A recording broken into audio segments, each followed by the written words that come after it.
almost exactly 30 years since Tupac Shakur was murdered in Las Vegas, and the only person ever charged in connection with his death is finally going to trial. So let me catch you up on what happened, who is on trial, and why it took almost 3 decades to get here. On September 7th, 1996, Tupac Shakur was in Las Vegas with Suge Knight. Earlier that night, they had gone to the Mike Tyson fight at the MGM Grand.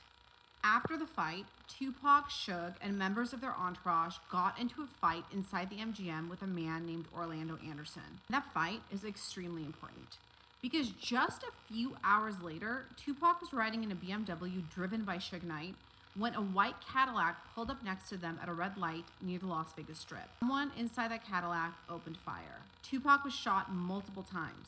He died 6 days later. He was 25 years old.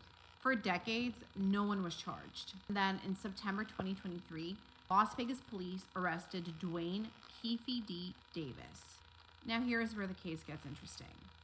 Prosecutors are not required to prove that Dwayne Davis was the person who actually pulled the trigger. Their theory is that Dwayne was in the Cadillac, that he helped orchestrate the retaliation against Tupac after the MGM fight, and that he supplied the gun used in the shooting.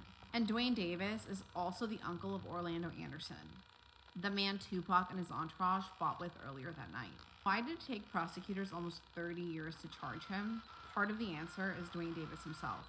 Over the years, he has spoken publicly about the murder.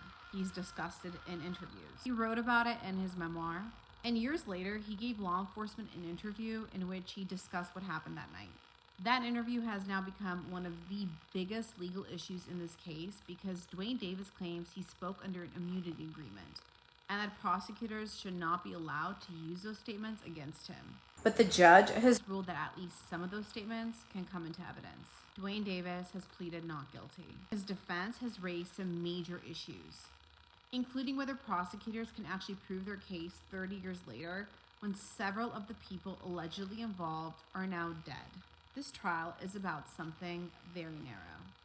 Can prosecutors prove beyond a reasonable doubt that Dwayne "Keefe D. Davis was criminally responsible for Tupac Shakur's murder? Jury selection begins tomorrow in Las Vegas. I'm going to be following the trial, breaking down the evidence, the witnesses, and most importantly, the legal issues as they happen. So if you follow my Diddy coverage, we're doing it again. Except this time, we're going back to 1996.